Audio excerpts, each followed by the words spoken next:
Buongiorno carissimi amici e bentrovati con un nuovo appuntamento della rassegna stampa di Radio Piave in blu. Oggi siamo a lunedì 26 luglio, a farvi compagnia ci sono io, Martina Reolona. Andiamo subito a leggere le principali notizie pubblicate sui quotidiani locali. Cominciamo con il Gazzettino. Il titolo di apertura è dedicato alle condizioni della bambina che è stata investita da un'auto sabato a Cesio Maggiore. Il titolo purtroppo dice che la bimba di 9 anni è in condizioni disperate. A Padova i medici stanno cercando di salvare la vita della piccola investita sabato da un'auto a Cesio Maggiore. Ieri iniziative nelle parrocchie, speriamo in un miracolo, sequestrata la vettura, indagini dei carabinieri sulla velocità. E andiamo a vedere proprio l'articolo relativo alla bambina di 9 anni che lotta tra la vita e la morte, la bimba investita. Quadro clinico gravissimo e le comunità di Cesio e Soranzen pregano. Ieri la piccola ricordata nelle messe e rosario via Zoom. Ha 9 anni ed era fuori con il suo cane vicino a casa. Mentre attraversava la strada è stata falciata da un'auto. L'articolo purtroppo non inizia bene, dice che ci sono speranze al Lumicino per la bimba cesiolina di 9 anni investita sabato mattina a Soranzeni. I medici parlano di un quadro clinico gravissimo con danni irreversibili, ma la comunità e la famiglia continuano a pregare e a sperare in un miracolo. Anche ieri in tutte le messe si è elevata al cielo la corale richiesta dei due paesi di Cesio e Soranzen uniti. Poi il rosario via Zoom organizzato dal parroco Don Samuel Gallardo proprio per la piccola. Inspiegabile al momento l'incidente avvenuto sulla via pedemontana all'altezza del Civico 2 a Soranzen. L'investimento è avvenuto proprio al termine di una semicurva nel tratto di provinciale che da Cesio Maggiore attraversa Toscan e porta verso Soranzen. Al volante dell'auto una donna 67enne che abita lì vicino e conosce anche la famiglia della piccola. Un dramma nel dramma, insomma. I traumi riportati dalla piccola falciata mentre attraversava la strada dalla vettura grandissima a velocità sostenuta sono gravissimi. La piccola era stata subito ritrasportata all'ospedale di Padova. Già al momento del ricovero i medici avevano riscontrato danni cerebrali di fronte ai quali non avrebbero potuto fare molto. Le ore passano, il quadro tragico non sembra cambiare e la piccola lotta tra la vita e la morte. Intanto ci sono le indagini al lavoro per ricostruire l'incidente, i carabinieri della compagnia di Feltre che hanno effettuato i rilievi. L'auto della donna, una Fiat Idea, è sotto sequestro a disposizione degli inquirenti. Al momento il procedimento penale aperto a suo carico è per lesioni stradali gravissime. La piccola, che abita lì vicino, da quanto si è appreso era fuori casa con il suo cane per una passeggiata. Forse l'era scappato e stava attraversando per andare a prenderlo quando è stata investita. La donna che ha investito la piccola, che procedeva da Cesio verso Feltre, si è subito fermata per portare soccorso. L'urto con l'automobile è stato violentissimo. La bambina cesiolina, colpita dalla monovolume Fiat, è stata scagliata sull'asfalto perdendo i sensi. Anche l'automobilista, presa dalla disperazione, è stata colpita da un malore. La famiglia residente in paese è molto conosciuta e attiva nel volontariato e anche nell'ambiente della parrocchia. L'articolo è di Olivia Bonetti e riporta appunto questa vera e propria tragedia per la bambina. Come dicevamo, lotta tra la vita e la morte e la famiglia e tutta la comunità di Cesio spera in un miracolo, spera che la bambina possa farcela. Torniamo indietro e cambiamo argomento. In questo caso parliamo del forte maltempo che si è abbattuto ieri soprattutto nel Basso Feltrino, ma anche in Valbelluna e nel Castionese ci sono stati dei danni, tempesta, lampo, incidenti e alberi in strada.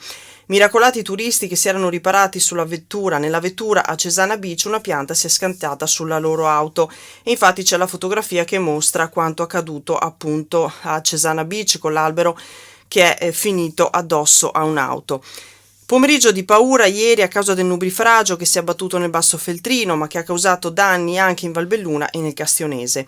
Piante in strada, allagamenti e incidenti stradali a causa dell'intensa precipitazione con grandine di 4-5 cm di diametro. Fortunatamente non ci sono stati feriti, miracolati anche gli occupanti di una vettura colpita da un albero che si è spezzato a Cesana Beach, in questo caso siamo a Lentiai. Il nubifragio è scoppiato intorno alle 17 e in pochi minuti ha fatto tantissimi danni.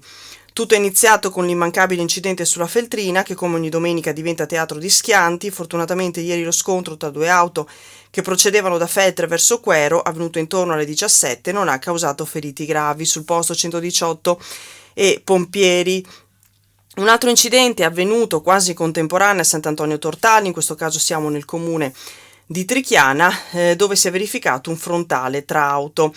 E alle 17:03 l'uscita dei pompieri in soccorso degli occupanti dell'auto colpita dalla pianta. Come dicevamo, è accaduto a Cesana Beach. I turisti arrivati dal milanese si erano messi al riparo nella vettura perché i grandi navi erano parcheggiati sotto una pianta che con la forza del vento si è spezzata, finendo sull'abitacolo della loro Suzuki. I turisti per fortuna sono rimasti illesi. E poco dopo le 18 c'è stata un'altra richiesta di intervento ai pompieri feltrini per lo scoperchiamento di un tetto a Pullir di Cesio Maggiore, dove hanno lavorato per mettere in sicurezza l'abitazione. Poco prima, sempre a Cesio, erano arrivati per problemi di allagamento a un'altra casa. L'articolo di Alessia Trentini mostra appunto i danni fatti dal maltempo che si è abbattuto ieri in provincia, e tra l'altro per la giornata di oggi, per la serata di oggi, è prevista un'altra forte ondata di maltempo ed è infatti c'è infatti lo stato di attenzione che è stato decretato dalla Protezione Civile del Veneto. Passiamo al Corriere delle Alpi, e sul Corriere ci fermiamo a leggere alcune notizie che riguardano il coronavirus.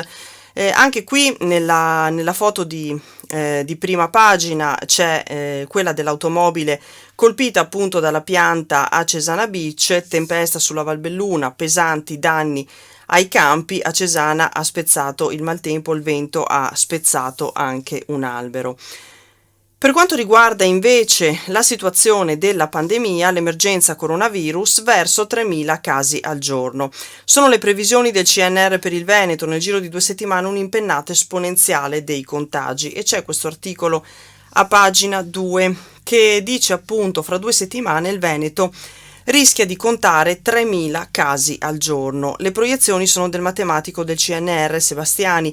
L'incidenza in alcune province è preoccupante, deve tornare a contare, e c'è questo articolo di Laura Berlinghieri.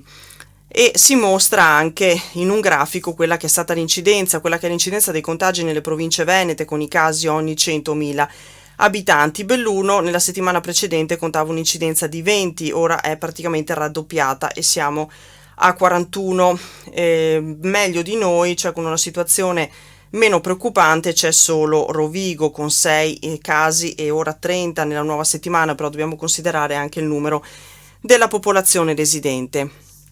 In questo articolo si legge che la ripresa della corsa del contagio in Veneto fa paura la lettura dei numeri, ma fa paura soprattutto l'osservazione della curva, la sua impennata che apre scenari che pensavamo di esserci lasciati alle spalle, e lo scenario che potrebbe aprirsi in Veneto, secondo i calcoli del matematico del CNR Giovanni Sebastiani, parla di un ritorno alla registrazione di 2100, 3.700 nuovi casi al giorno soltanto nella nostra regione.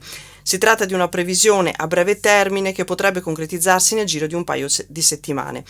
Ma le cifre reali sarebbero peggiori considerando l'elevatissimo numero di casi sommersi. Se non facciamo qualcosa di concreto rischiamo l'effetto Regno Unito, dice Sebastiani lanciando un allarme.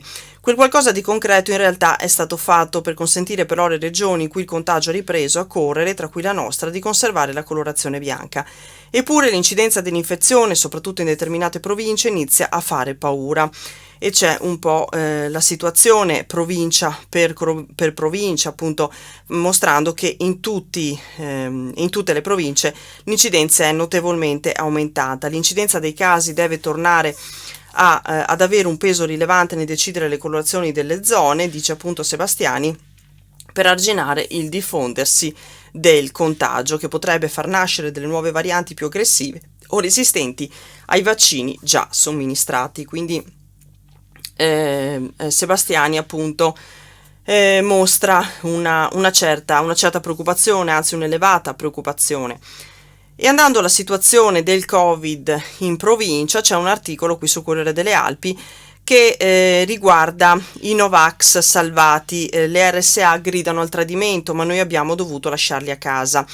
Fronte caldo nelle case di riposo bellunesi, i dipendenti continuano a contestare le sospensioni, ci provano con lo Spisal. Mentre la Regione Veneto sta pensando di non dare seguito per ora alle sospensioni del personale sanitario che non si vuole vaccinare contro il Covid, cosa che ha fatto arrabbiare tutti gli ordini professionali, nelle case di riposo si guarda con apprensione ma anche con perplessità a questa decisione. Credo che questa scelta del presidente Zaia, dice l'amministratore unico di Sersa Paolo Santesso, non faccia altro che portare ancora di più incomprensioni e incertezze. Da un lato si chiede ai familiari degli ospiti dell'RSA di vaccinarsi se vogliono avere un contatto fisico con i loro parenti, malgrado il vaccino per loro non sia obbligatorio. Dall'altro chi opera nelle strutture sanitarie e per i quali l'immunizzazione è obbligatoria per legge possono evitare la somministrazione solo perché manca personale, dice appunto Santesso. Io credo che se solo per poter entrare in un ristorante c'è stata un'impennata di prenotazioni per le sedute vaccinali, credo che lo stesso effetto si sarebbe potuto ottenere se i sanitari fossero rimasti a casa senza stipendio come previsto dal decreto legge 44. Purtroppo questa incoerenza profonda del sistema non va bene, sottolinea appunto Santesso, mettendo in evidenza in questo articolo di Paola Dallanese tutte le criticità e tutte le problematiche che sono causate dalla decisione, appunto dalle dichiarazioni di Zaia, che la Regione Veneto sta pensando appunto di non dare seguito per ora alle sospensioni del personale sanitario che non si è vaccinato. Andiamo alla prima pagina di Belluno, in questo caso che è dedicata a una tematica che riguarda l'Alpago. Siamo al lago di Santa Croce, in questo articolo di Irene Liprandi. Cava bocciata per salvare il vento del lago. Le vele dell'Alpago possono festeggiare. Il comitato Via ha detto no al consorzio Lastra che avrebbe sbancato il Col Brustolade alterando il profilo di Sella Fadalto.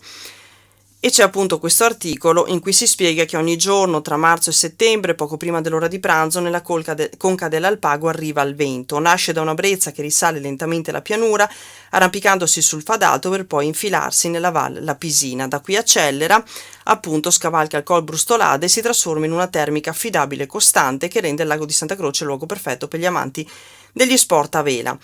In realtà nessuno conosce la dinamica del vento del lago di Santa Croce, appunto. Una cosa è certa però, modificando i profili della sella del Fadalto, il vento che porta in Alpago appassionati da tutto il mondo potrebbe sparire. Ed è così che il progetto di una nuova cava, osteggiata dal comune e dai residenti, è stato bocciato all'unanimità dal Comitato Tecnico Regionale Via. Per completezza va detto che il progetto della cava di calcare, che avrebbe preso il nome di Lastra, presentava anche diversi altri aspetti ostativi, ma il lungo capitolo dedicato al vento nel parere del Comitato Via, valutazione di impatto ambientale, rappresenta sicuramente un elemento eccezionale. Si legge appunto in questo articolo di Irene Aliprandi. Leggiamo ancora qualche articolo, ci fermiamo in questo caso a Gosaldo, andiamo a Tiser dove ha riaperto la chiesa danneggiata da Vaia, il vescovo bussa ed entra con i fedeli. Emozione nella frazione per l'inaugurazione dopo il restauro, Don Fabiano ha detto, i tiseroti non residenti sono legati alla loro terra. C'è questo articolo di Gianni Santomaso corredato da numerose fotografie. Il vescovo bussa e la chiesa di Tiser riapre al culto dopo i lavori di restauro. Sabato pomeriggio nel villaggio del comune di Gosaldo si è svolto un evento significativo per il valore che ha in sé e per quello che ha per le persone del posto, residenti ed emigranti. A quasi 3 anni da Vaia sono stati infatti inaugurati alla presenza del vescovo Renato Marangoni e del sindaco Stefano Dazzanche gli interventi di sistemazione interna ed esterna della chiesa intitolata San Bartolomeo. Trepidazione, attese e curiosità erano raccolte sul sagrato quando il vescovo, alla presenza della comunità tutta, del gruppo Alpini, del sindaco, dell'arcidiacono di Agordo, Monsignor Cesare Larese e del parroco Don Fabiano del Favero, ha compiuto un gesto semplice ed efficace insieme, bussare alla porta chiedendo così di entrare insieme al popolo. E c'è appunto la cronaca della riapertura della chiesa che era stata danneggiata da Vaia e che ora è di nuovo disponibile al culto, è di nuovo aperta al culto. Anche qui sul Corriere delle Alpi c'è un articolo che riguarda la tempesta con vento e grandine, piante cadute e campi flagellati dal Basso Feltrino a Belluno. Leggevamo prima la notizia sul Gazzettino. Vediamo ancora qualche altra notizia. Ieri c'è stato un incidente a Lamon, gli interventi quindi del soccorso alpino purtroppo come ogni domenica sono numerosi, scivola dal sentiero e finisce dentro una forra, salvato con l'elicottero.